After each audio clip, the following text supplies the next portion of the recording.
Hello बच्चों, good morning.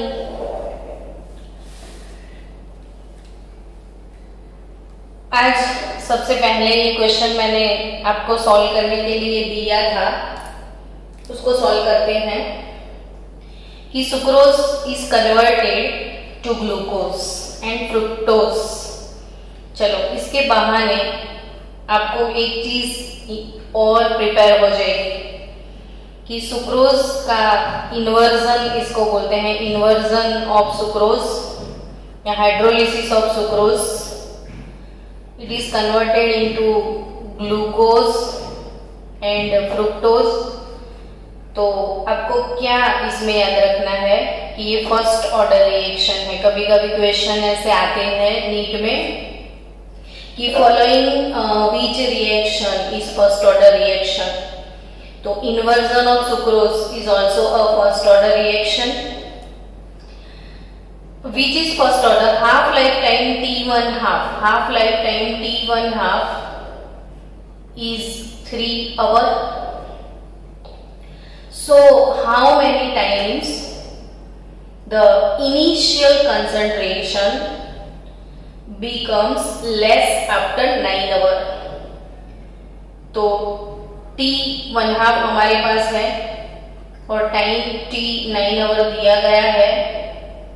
तो after 9 hour how many times the initial concentration becomes less after 9 hour, यानी after 9 hour what is RT here in terms of R naught. आपको RT calculate करना है। तो obviously आपने किया क्या होगा कि R0 x सपोज कर लिया होगा।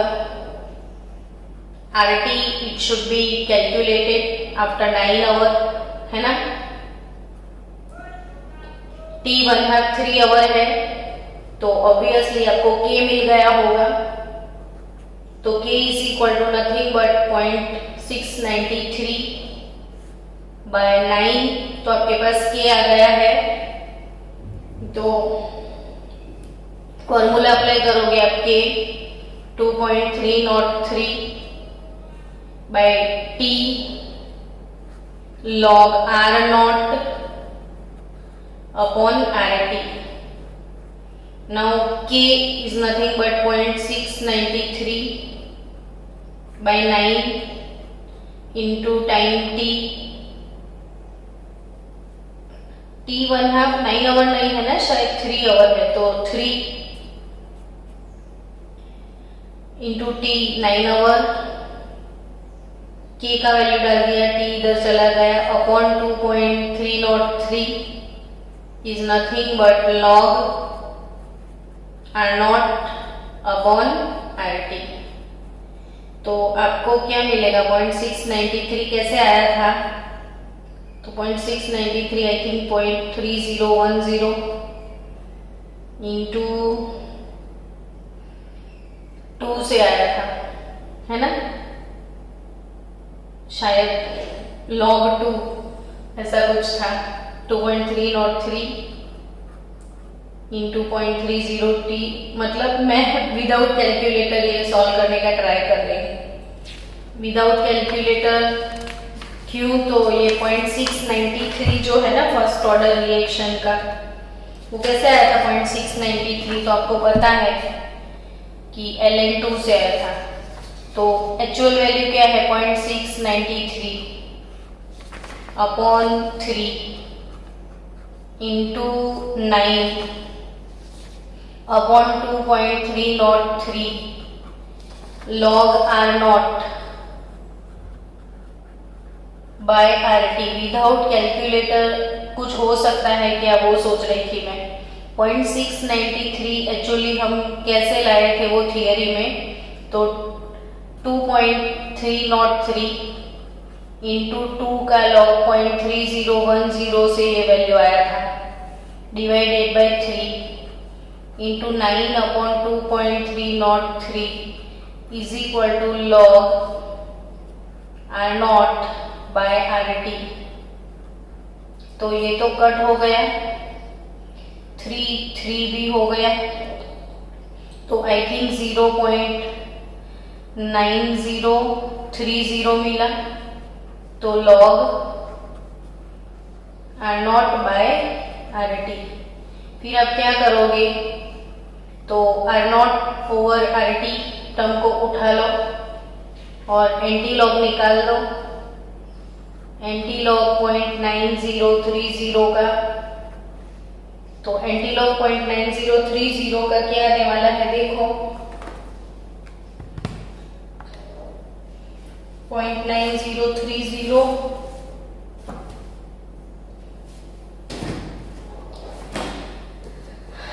0.9030, तो एंटी लॉग में देखो ना सीधा 0.90 का 3 में, तो 0.7998, तो 0.798 और 0.799 यानी almost 8 R0 by RT। So what about RT here? तो it is R0 by 8. So your answer is this. Hello students, देखो जब बोर्ड में ये क्वेश्चन 3 मार्क्स के लिए है तो आपको कैसे सॉल्व करना है कि आपके पास T1/2 ऑलरेडी है, T1/2 से आपको K मिल जाएगा 0.693, ठीक है, T1/2 से K मिलेगा, ठीक है ना, K मिल गया तो 2.303/T log R0 by RT, K का वैल्यू है आपके पास, टाइम T 9 आवर है, तो 2.303 9 आवर, तो इसे ये वैल्यू मिल गई आपको, सीधा R0 by RT निकालना था और आप लेके आ गए R0 ओवर 8, तो 0.799 यानी ऑलमोस्ट ये 8 होता है। बट अगर यही क्वेश्चन नीट में कॉम्पिटिटिव लेवल पे भी बहुत टाइम आता है और ऐसे क्वेश्चंस होते ही हैं, मैं आपको पीडीएफ भेजूंगी तो होंगे भी शायद उसमें।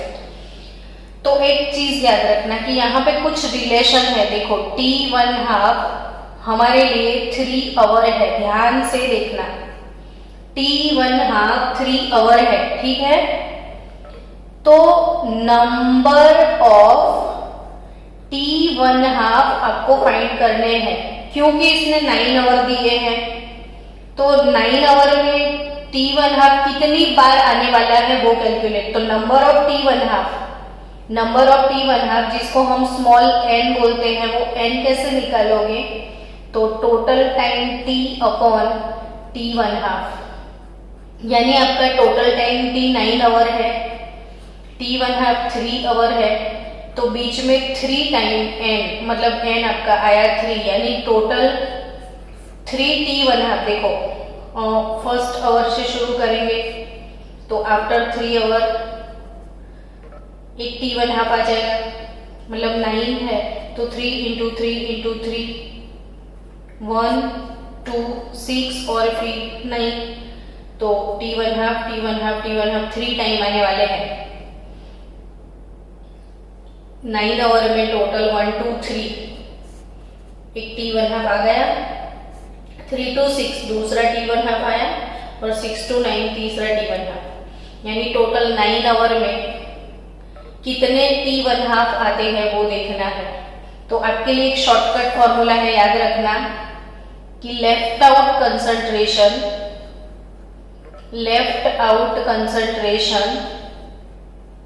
RT is nothing but R0 upon 2⁻n। ये शॉर्टकट फॉर्मूला आपको यूटिलाइज करना है। Left out concentration after T time RT is nothing but R0 divided by 2⁻n। अब आपको इसमें पता चल गया कि n 3 होगा, तो R0 upon 2⁻3 it is nothing but R0 by 8, तो डायरेक्ट आपका आंसर आ जाएगा। समझो बच्चों फिर से, T1/2 3 आवर है, तो टोटल नंबर ऑफ T1 कितने आने वाले हैं वो कैलकुलेट, क्योंकि अब जी मेन या नीट में सॉल्व कर रहे हो तो एंटीलॉग और ये सब आपको नहीं करना है ऑरली, आपको डायरेक्ट काम खत्म करना है, तो सीधा फॉर्मूला है। और जी मेन में बहुत ज्यादा कैलकुलेशन नहीं आती है, ट्रिक यूज करने होते हैं। तो नंबर ऑफ T1 n, तो टोटल n कितने हैं, तो 9 आवर डिवाइडेड बाई 3, तो 3n हमारे पास आने वाले हैं। तो लेफ्ट आउट कंसंट्रेशन का फॉर्मूला आप टेक्स्ट बुक में लिख दो, RT is equal to R0 by 2 raise to n, तो R0 अपॉन 2 रेज टू 3, तो R0 बाई 8। अब क्वेश्चन कैसे क्विक ट्विस्ट कर देंगे कि वही in first order reaction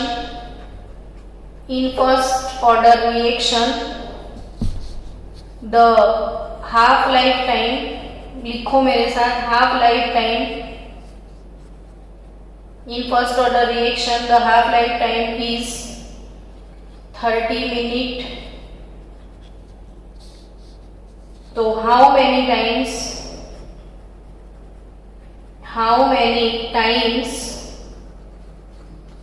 the initial concentration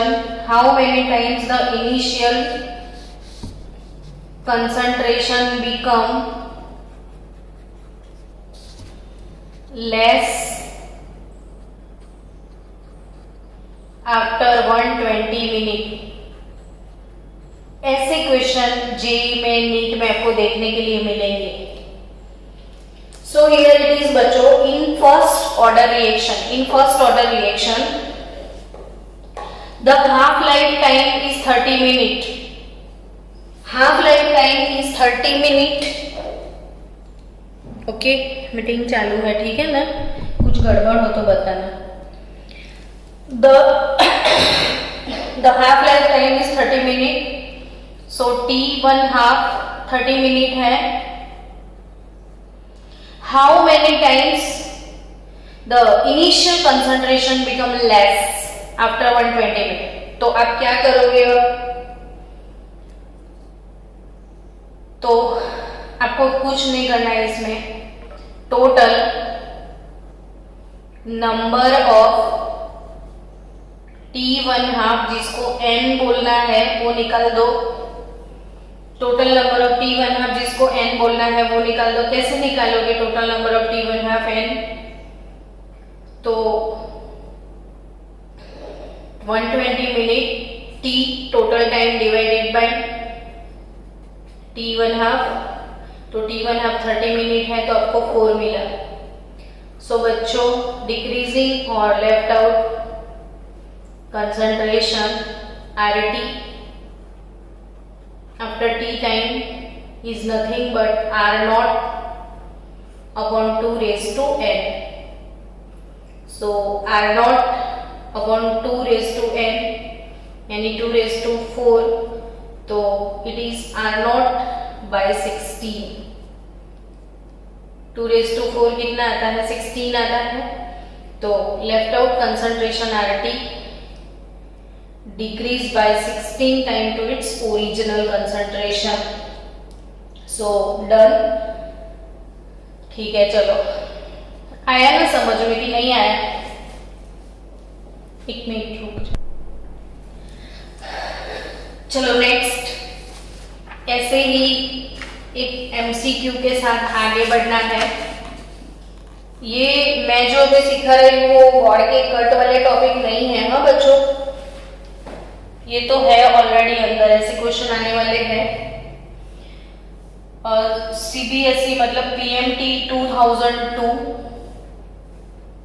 का ये क्वेश्चन है, और 2002 के बाद भी 3 टाइम ये क्वेश्चन था, और गुजकेट में भी था ये 2013 में, कि for given reversible reaction,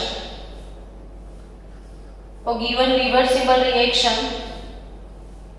2NO2 gives K1 N2O4 और रिवर्स डायरेक्शन में K2। समझ रहे हो? For given reversible reaction 2NO2 this reaction ये वाला है। तो what is minus d/dt of NO2? Question है d/dt ऑफ NO2 क्या होगा? ऑप्शन इसका है A 2K1 by K2 NO2 square. Option B 2K1 NO2 square minus 2K2 N2O4।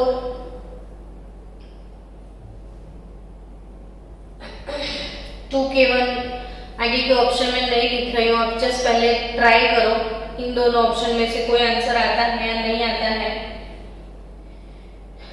चलो, अब ऐसा एक MCQ अगर पूछ लिया आपको तो आपको सॉल्व करना है, तो आप कैसे सॉल्व करोगे? देखो, हमारे पास ये रिवर्सिबल रिएक्शन है। सबसे पहले इसका तो रेट लिख दो कि रेट कैसे लिखोगे आप? तो रेट इज नथिंग बट ये वाला रिएक्शन फॉरवर्ड डायरेक्शन में भी होता है, ये वाला रिएक्शन रिवर्स डायरेक्शन में भी होता है।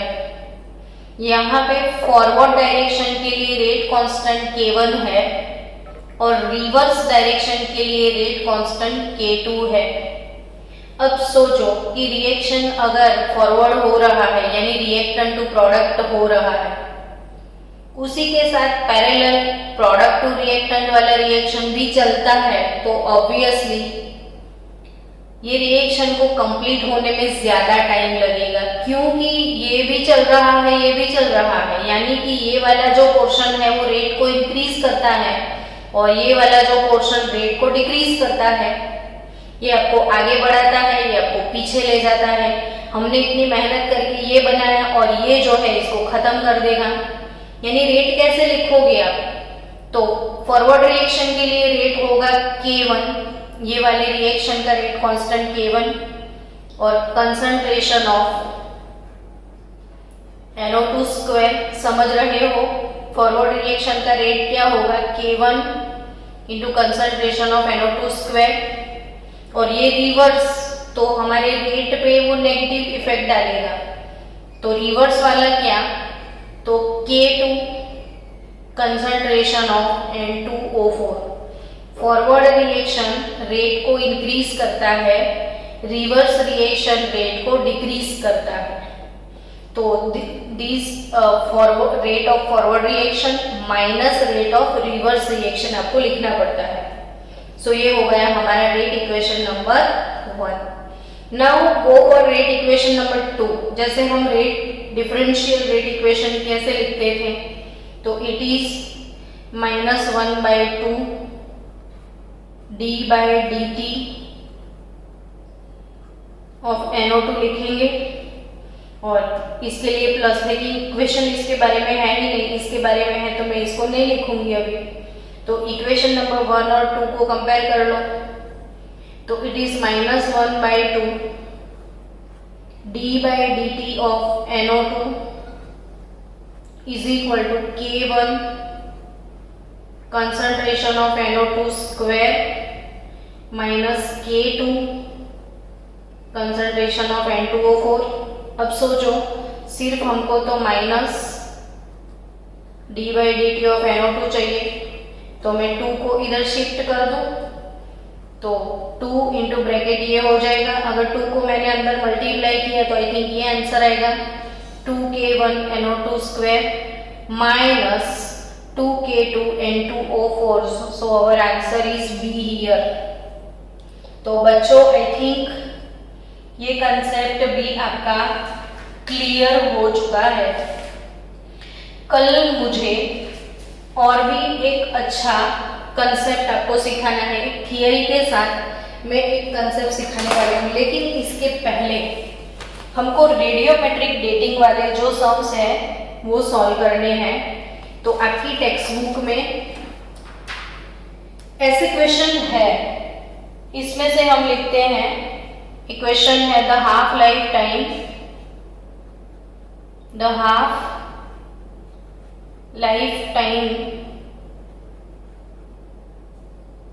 of C14 is 5370 year. In a sample of dead tree, okay, in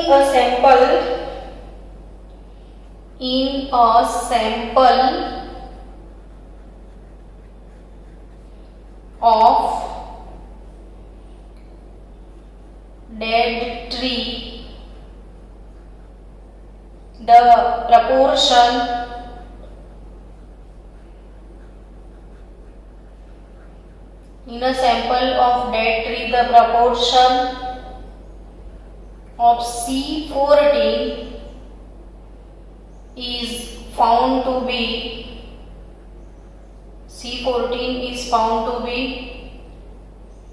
60% in comparison to living tree. Calculate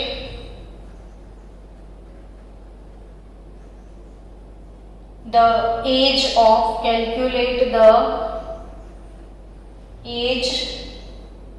of the sample.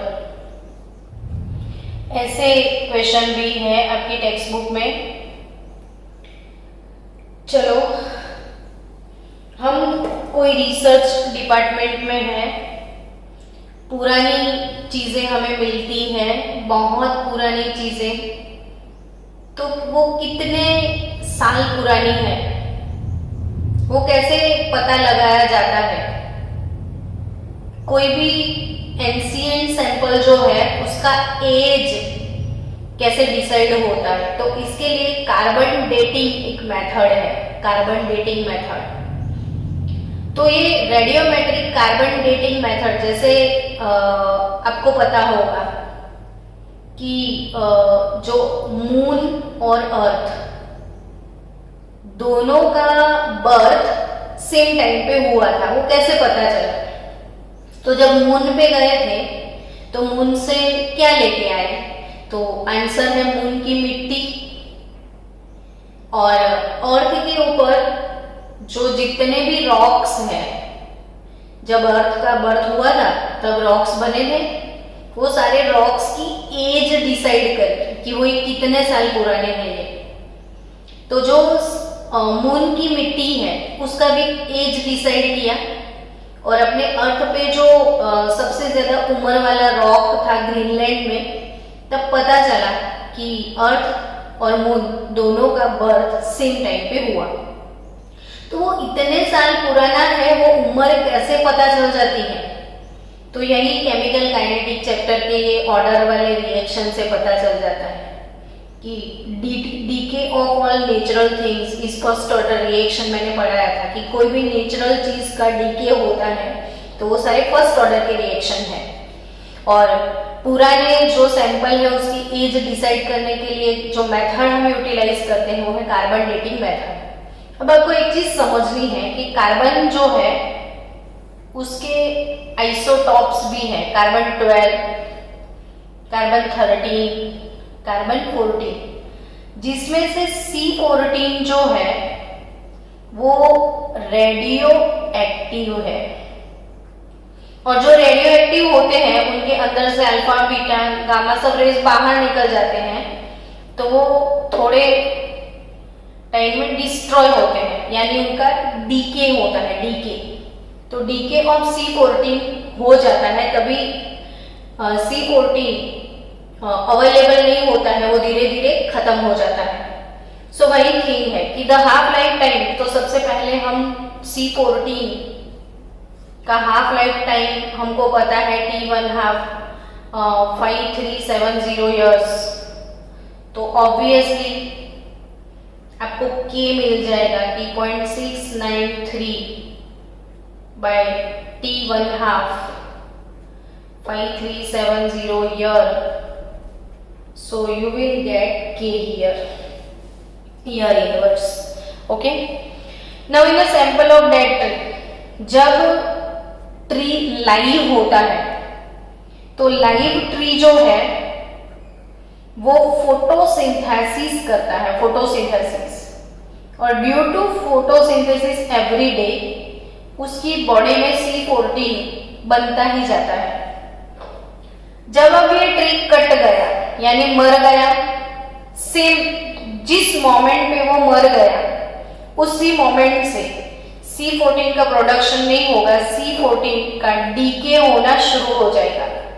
यानी जितने भी लाइव प्लांट्स हैं इसमें C14 का ओरिजिनल कंसंट्रेशन R0 वो हमको पता होता है, लेकिन हमको क्या निकालना है? अभी ट्री मर गया है, अब 2 घंटे पहले मर गया या 4 घंटे पहले इसको किसी ने काट दिया या 400 ईयर पहले इसको किसी ने काट दिया था, वो लकड़ी कितनी पुरानी है। सो ओके, तो ये जे ट्री है એ ટ્રી કેટલું પુરાનો છે એ કેવી રીતે ખબર પડે કેટલા વખત પહેલા वो उसकी लकड़ी जो है वो काट दी गई है, वो कैसे पता चलेगा?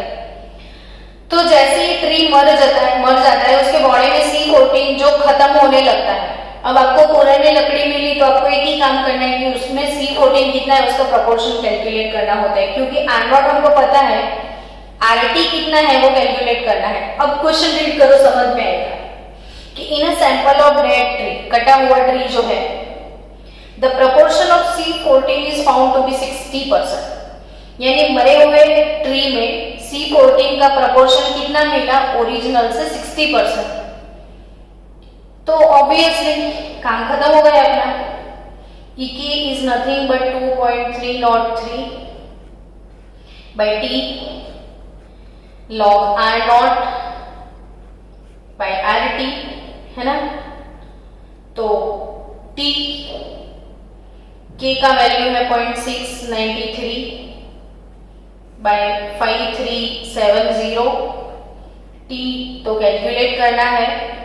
अच्छा, आपको K इधर लाना है तो T ही लिख दो सीधा। T is equal to 2.303 by K, तो K का वैल्यू 0.693 इंटू 5370 लॉग R0। अब R0 कितना लेना है? तो इनिशियल कंसंट्रेशन नहीं पता तो हमेशा 100।